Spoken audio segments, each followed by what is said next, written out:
Too right you will, said Uncle Vernon forcefully. The Masons don't know anything about you, and it's going to stay that way. When dinner's over, you take Mrs. Mason back to the lounge for coffee, Petunia, and I'll bring the subject around to drills. With any luck, I'll have the deal signed and sealed before the news at 10. We'll be shopping for a vacation home in Majorca this time tomorrow. Harry couldn't feel too excited about this. He didn't think the Dursleys would like him any better in Majorca than they did on Privet Drive. Right, I'm off into town to pick up the dinner jackets for Dudley and me. And you, he snarled at Harry, you stay out of your aunt's way while she's cleaning. Harry left through the back door. It was a brilliant sunny day. He crossed the lawn, slumped down on the garden bench, and sang under his breath, Happy birthday to me, happy birthday to me. No cards, no presents, and he would be spending the evening pretending not to exist. He gazed miserably into the hedge. He had never felt so lonely, more than anything else at Hogwarts, more even than playing Quidditch. Harry missed his best friends, Ron Weasley and Hermione Granger. They, however, didn't seem to be missing him at all. Neither of them had written to him all summer, even though Ron had said he was going to ask Harry to come and stay.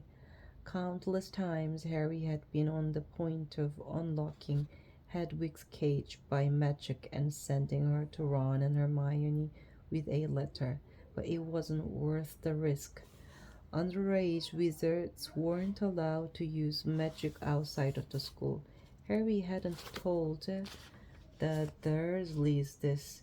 He knew it was only their terror that he might turn them all into dung beetles that stopped them from locking him in the cupboard under the stairs with his wand and broomstick.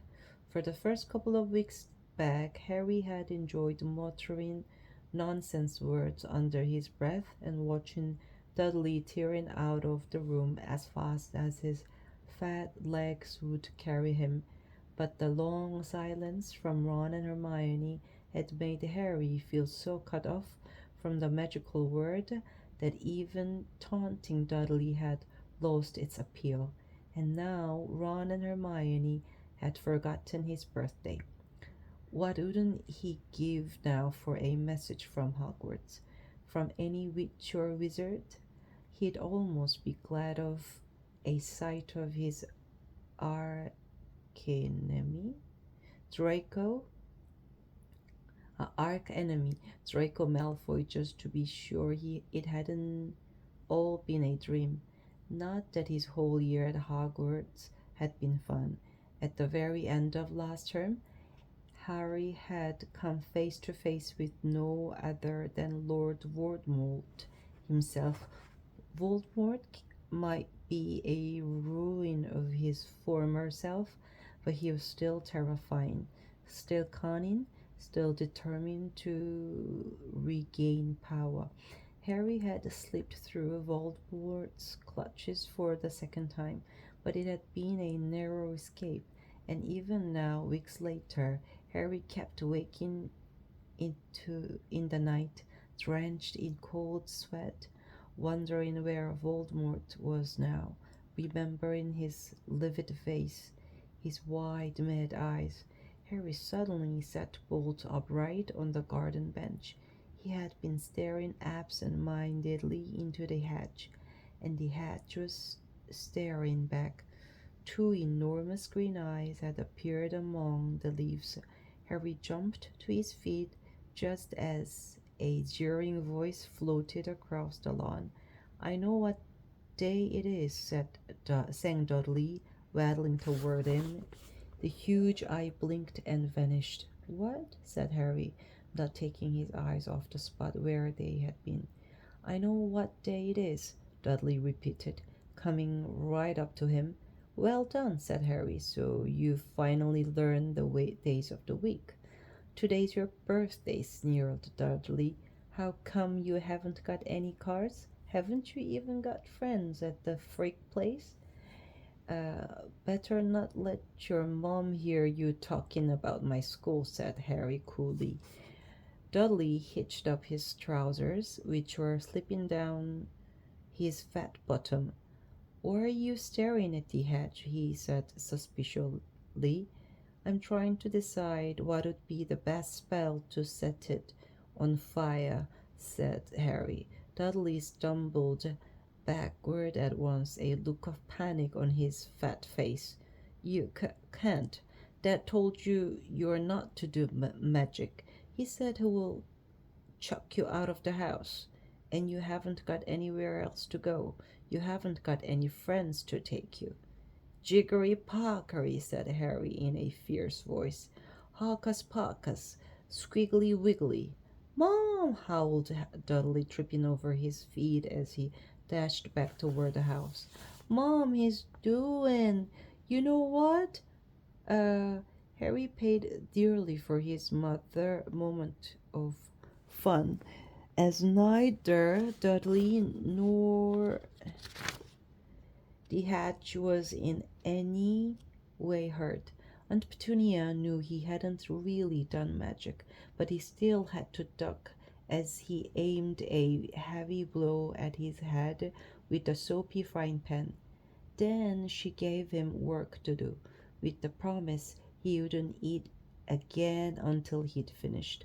While Dudley lolled around watching and eating ice cream, Harry cleaned the windows, washed the car, mowed the lawn, trimmed the flower beds, pruned and watered the roses, and repainted the garden bench. The sun blazed overhead, burning the back of his neck. Harry knew he shouldn't have risen to Dudley's bait, but Dudley had said the very thing Harry had been thinking himself. Maybe he didn't have any friends at Hogwarts. Wish they could see famous Harry Potter now, he thought savagely as he spread manure on the flower beds, his back aching, sweat running down his face. It was 7:30 in the evening when, at least exhausted, he heard Aunt Petunia calling him. Get in here and walk on the newspaper. Harry moved gladly into the shade of the gleaming kitchen. On top of the fridge stood tonight's pudding, a huge mound of whipped cream and sugared violets. A loin of roast pork was sizzling in the oven. Eat quickly, the basins will be here soon, snapped Aunt Petunia, pointing to 2 slices of bread and a lump of cheese on the kitchen table. She was already wearing a salmon pink cocktail dress. Harry washed his hands and bolted down his pitiful supper. The moment he had finished, Aunt Petunia whisked away his plate. Upstairs, Harry. As he passed the door to the living room, Harry caught a glimpse of Uncle Vernon and Dudley in bow ties and dinner jackets. He had only just reached the upstairs landing when the doorbell rang and Uncle Vernon's furious face appeared at the foot of the stairs. Remember, boy, one sound. Harry crossed to his bedroom on tiptoe, slipped inside, closed the door, and turned to collapse in on his bed. The trouble was, there was already someone sitting on it.